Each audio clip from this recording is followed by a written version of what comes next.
Hello and welcome to Foreign Policy Focus. This is episode 25 and I am the show's host Kyle. And before we get into the news today, I just want to take a minute to thank all my listeners. I've been hitting high numbers in downloads per day. Like I said on the last show, I'm over 1,000 downloads per all over right now. And so everything is just going really smoothly here, and I know that's happening because people are sharing the show and giving me the good ratings and reviews on iTunes. So if everybody could please keep doing those things, we could continue to gain some momentum and get the show out there. I think now is a very important time for people to understand the impacts and consequences of America's foreign policy because our politicians are sure not willing to tell the people, but we need to. Alright, to get into the news today, I'm going to start with a story about KT McFarland. KT McFarland was the Deputy National Security Advisor originally to Mike Flynn and then to General McMaster. We certainly do not consider KT McFarland to be an ally of liberty or non-interventionism.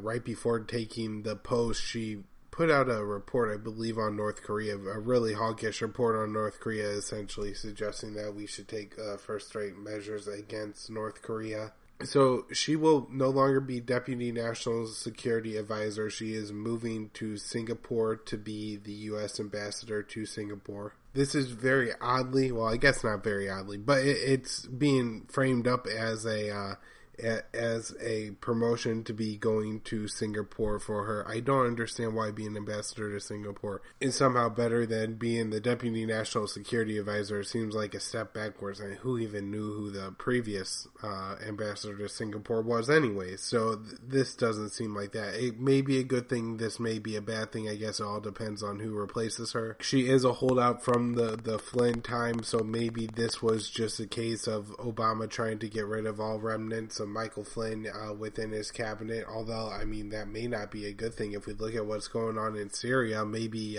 Miss McFarland was only hawkish enough on North Korea, but she wasn't hawkish enough on Syria or something crazy like that. I guess it's interesting to note this is coming within days of the attacks in Syria, so I guess we had to wonder, was this a part of that or from some other situation? However, with the big national security foreign policy question going on right now, which is what are we doing in Syria, you would think that if she was the person that was having a good position on Syria, they would have kept her around. So I think that's why they're getting rid of her and shipping her to Singapore. News about the Middle East. We have in Egypt a string of terrorist attacks by ISIS. I know there was one last week that killed upwards of 20 and then 44 on Palm Sunday that killed. There were 2 terrorist attacks on Palm Sunday that killed at least 44 people. These attacks are targeting the Coptic Christians of Egypt. They're very blatantly attacking churches and other sites like that. I'm not all up to date on all of the current happenings in Egypt. It's a big world and it's hard to stay up to date on everything, but I know that there was an overthrow of Mubarak during the Arab Spring, and then you have Morsi taking power, and then Morsi being jailed, and al-Sisi taking power, and now Sisi's, I believe, pretty much a military dictator, and just took some more power in a state of emergency because of these ISIS attacks. So one observation is that it's just disappointing that a country that's so big, and, you know, it does have real potential to be a little bit of an economic powerhouse and to have a decent standard of living for the people who live in Egypt. However, it's just all this internal strife and meddling from the U.S. as well that has really extended and prolonged this negative time in Egypt. I know that the U.S. pretty heavily supported Maliki for years and years. Maliki was 100% a dictator and used a lot of Mubarak was 100% a military dictator and was certainly propped up by the United States for many, many years. Morsi was a member of the Muslim Brotherhood and was elected, I guess, in popular elections in Egypt. I don't know how authentic the elections were. I mean, how authentic is any election, really? But then the U.S. helped arrange a coup with one of the military generals, al-Sisi, and now he is in power in Egypt. So I'm certainly sure that ISIS is gotten stronger and has empowered itself by the overthrowing of Morsi by the U.S. I know Morsi was Muslim Brotherhood. I don't know how extremist he was or anything about the administration, really. However, I just wanted to really point out and make sure everybody understood that the U.S. has had their hands involved in Egypt for a very long time, and we're even paying Egypt out to be Israel's ally to the tune of, I think, like a couple billion or a couple $100 million a year. So this is just a story to watch, and just something else to note, that ISIS is really spreading across North Africa. I think I always look at it spreading west from Libya to Tunisia to Algeria to Mali, but it may go east as well, and it may drift towards Egypt. I know the Sinai there is kind of lawless, so maybe that's where they're starting to set up shop. Who knows? Interesting story to watch. In Afghanistan, we have news that a U.S. soldier was killed during a raid against ISIS. I'm assuming he was killed by an ISIS IED or something like that. This will be the second soldier to die under Trump's watch, and like I said the first time, this is a case where the blood of the soldier is on Trump's hands. Trump decided for this soldier to be in Afghanistan. Trump approved of the U.S. mission in Afghanistan to get rid of ISIS there. Trump has had his plenty of time in office now to bring all these troops home.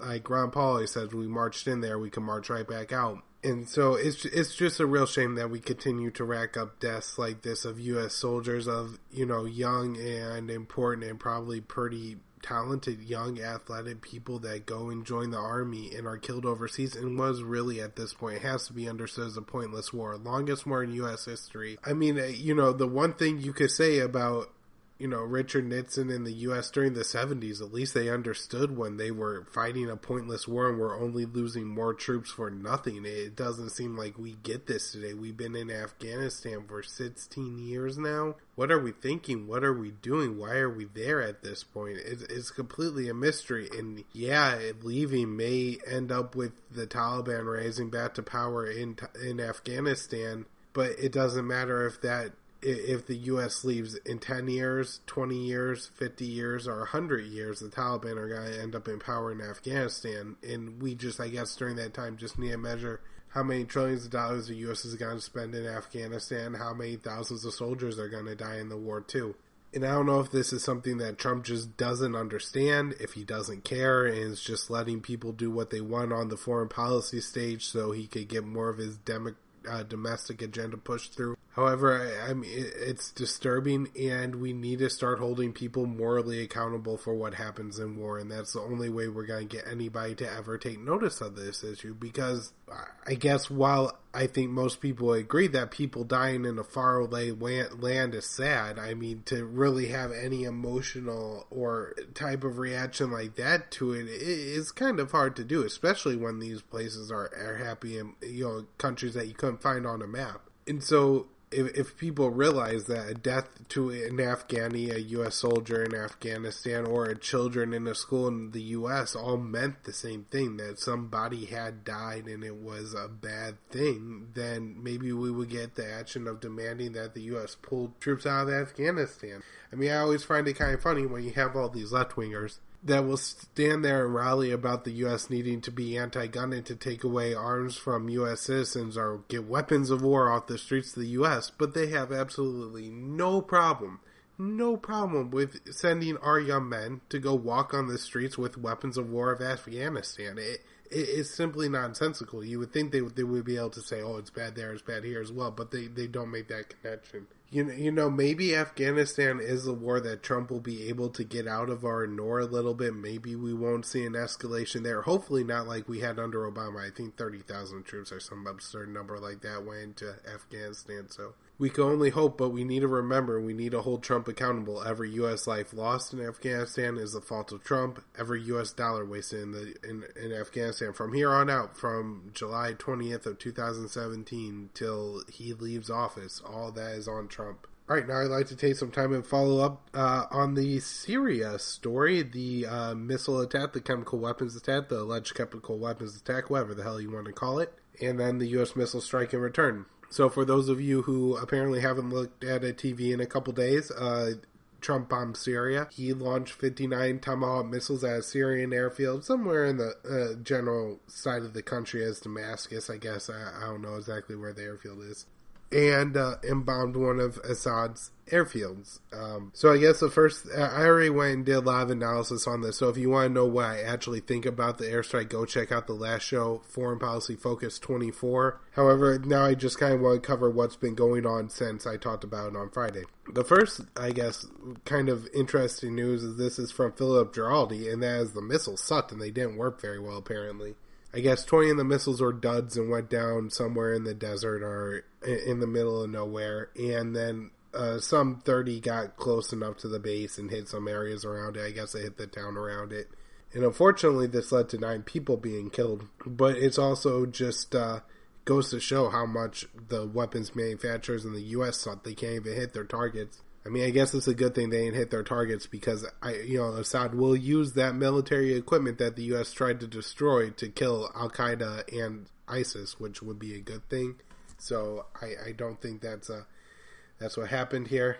Philip Giraldi has also made it clear that that he has information from the U.S. intelligence agencies that what happened is that a Assad missile hit a weapons stash, an al-Nusra or ISIS, I believe Al-Qaeda weapons stash, and that caused chemical weapons to mix and kill people. Philip Giraldi also had another interesting piece of news saying that Trump knew this before he decided to launch the strike, so if he did, wow, that's a real story there. That means he lied to the American people, but I'm not sure if that one's true or not. So I guess I would like to catch up with all of you and let you know what some of our politicians have been saying about this event. Hillary Clinton is, of course, in a favor of this. She believed and actually suggested before this happened that Trump should strike Syria, Assad's airfield, so the most bitter and important election in American history, and it turns out the candidates have the same response to an alleged chemical weapons attack in Syria is quite funny and amazing. Bernie Sanders came out for regime change in Syria, believe it or not. I don't think he came out and fully supported what Trump is doing in Syria because Bernie is, well, anti-Trump and unprincipled, so he could do both at the same time, support what Trump did and then say he doesn't support what Trump did, so haha. Nice job, Bernie. McCain and Lindsey Graham and all the neocons, of course, are 100% on board with this. I mean, as always, that whole group of cronies believes it. Nikki Haley said the U.S. position is now regime change in Syria. So, I mean, looking at what our officials are saying, it doesn't look good. I know there's a list of 6 senators who have come out and said that they oppose this by Trump. The only Republican, of course, is Rand Paul, and then there's 5 Democrats that went along with them. I believe one being Gillibrand and one being Chris Murphy. And I think some of the objection from the senators as well. Trump really needs to seek congressional authorization first. Most senators don't even think that Trump needed to do that and that he should do more, which is crazy that the Senate doesn't even want to vote on war.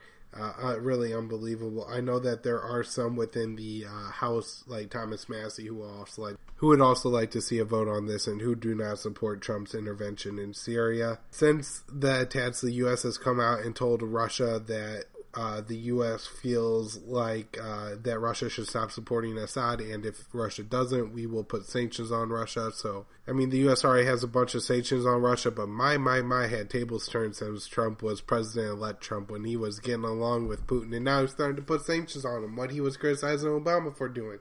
Unbelievable. And then we have Russia and Iran saying to U.S. not to cross the red line again in Syria. I would suppose the red line would be attacking Assad, and if not, there may be military repercussions from Iran and Russia towards the U.S. I think this is a pretty empty threat. I wouldn't be too concerned about it. However, whenever countries are making threats to attack each other, I mean, that is something, I guess, to be concerned about. I mean, we have Assad, Putin, Rouhani in Iran, Erdogan in Turkey, the Crown Prince in Saudi Arabia, and Donald Trump. These are the people that are going to make the decisions that will affect most, if not all, of humanity in the next year. How insane is that? None of these men are stable. Nobody is somebody I would even want to be in a room with or ever agree on anything with. I mean, these people are murderers, terrible, terrible people. I mean, look, I've obviously preached on this show that I don't want to overthrow the elected government, or not, I guess the elected government of Iran, or the dictatorial government of Syria, or the somewhat democracy that you have in Turkey. However, I would also not want to live or be around any of the people that rule these countries because they're madmen, they're idiots, and just because I don't want, to shoot them doesn't mean that I think they're decent people. And so, this is the importance of having senators that want to vote on this. You want as many people making these decisions as possible, because then you have a chance to stop them. But if it's just Trump, if Trump could just roll out of bed in the morning, send out a couple of funny tweets, and then press a button that blows up, Assad's palace, then, these are real problems in the world, and these are what we need to worry about. This is one thing I always give a kick out of when I'm talking to the left, and they tell me that the biggest threat to the world is global warming, and my reaction, my response is, well, global warming will only be an issue if, Putin and Trump could go long enough without nuking each other for that, to be an issue. I think that the issue of foreign policy and nuclear weapons and nuclear disarmament is far more important to the overall outcome of humanity than anything else. One more news story coming out of Syria, and that is U.S. airstrikes killed 21 in Raqqa. Apparently, at least most of the people killed that were civilians. I am not sure how they're figuring out who's a civilian and who's not, but this is what the story is reporting. You also had the U.S. shooting a boat that was trying to cross the Euphrates. There were 40 people in the boat. So far, 7 have been found. I believe 6 of those were children. What is happening is that there's a town on one side of the Euphrates, and the town's controlled by ISIS, and on the other side of the Euphrates you have area controlled by the Kurds in the U.S., and so people who don't want to live under ISIS want to cross the river to get to Kurdish-held and American-held land, because the worst place you could live in Syria, I believe, is under ISIS, and then probably under Al-Qaeda, and then either Assad or the Kurds, but this is kind of the pecking order. And so the U.S. had dropped leaflets on the town saying to everybody to move as close to the Euphrates as possible. And then they dropped more leaflets on the town saying, don't cross the river, though, because we're going to shoot whoever tries to cross the river. And so these were apparently in separate leaflets. So if the wind was blown in the wrong direction one day, all you know is either don't cross the Euphrates or get as close to it as possible. I guess 40 people felt like it was either, worth chancing it to cross. Maybe they didn't think the Americans would actually shoot at a bunch of, people fleeing ISIS. Or maybe they didn't get the second memo and just, heard to get as close to the Euphrates as possible. And they think, well, what's closer than the middle? And then the U.S. shot them. So that... another disturbing story. Just out of speculation here, let's say that 20 people in the boat are dead and that 21 people were killed by the U.S. airstrike. That's 41 people. That, in just a weekend, is as many people, as half as many people as Assad killed in his chemical weapons attack, right? And so if you're the United States and if you're Donald Trump and you are just bombing Assad because of the poor civilians that you just feel so bad for, don't you feel bad for all the people you just killed too? Does anybody not understand how baffling this is? How all the humanitarian interventionists are out there and everybody else, and they want to pretend that they care so much about the poor people of these countries that they're willing to bomb them. And it's like, okay, so you feel really, really bad for the children, so you're going to drop a bomb on, a house and kill 2 of them. You're going to drop a bomb on a water treatment plant, and then 3 more are going to die of eating dirty water and food. You're going to end up dropping a bomb on, a road, and then some child's not going to make it to the hospital. And you're going to kill all these people in the name of saving them. It doesn't make any sense how you could possibly believe that ideology. And the absolute perfect and most representative of this example is what's going on in Yemen. You have Saudi Arabia starving the country now. They're trying to take the last port in Houthi-held territory.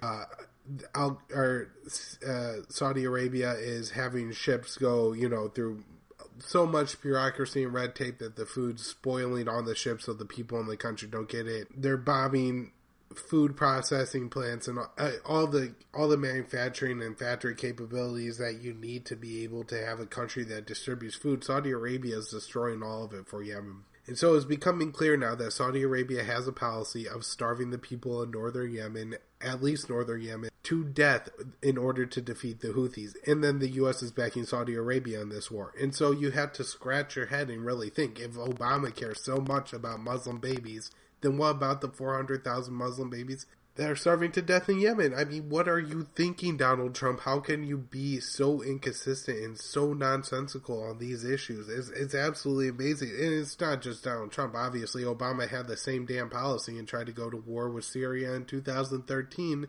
And then a year later started backing Saudi Arabia's war in Yemen. So, it's really baffling. Last story I want to cover, and that is the U.S. is moving a strike group in the Pacific towards North Korea as a show of force to the country. Look, this is getting ridiculous. There's not a single damn adult in the room in either North Korea or the U.S. These two countries spend the entire 6 months of the year surrounding the U.S. war games with South Korea, saber-rattling and trying to one-up each other without going to war. The U.S. simulates an invasion of North Korea, so North Korea conducts a nuclear weapons test, so then the U.S. invites Japan to join in the simulation of the invasion of North Korea. So then North Korea test launches a couple ballistic missiles towards the direction of Japan, so the U.S. moves a strike group into the Korean Sea, and so North Korea is now going to, I don't know, have another nuclear test or some crazy thing like that. And if there was a single adult in the room, you would think at some point people would stop and say, okay, look, we could see a pattern going on here.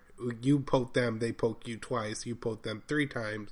But apparently everybody's too stupid to see it. So that's the situation where we're at with North Korea. All right, that's where I'm going to wrap up the show today, everyone. Thank you so much for listening. If you like the show, share it, friends, family, let them know, hey, cool show about foreign policy. Trump's an idiot. This guy thinks Trump and Obama is both an idiot, so just tell them whichever one they most want to hear. You join the Facebook group Foreign Policy Focus by searching Foreign Policy Focus. I'll get you admitted to the group. You can also follow me on Twitter at KYAAALE. My website is kylesfilesblog.com. Sorry, it's foreignpolicyfocus.libsyn.com. Thank you so much for listening.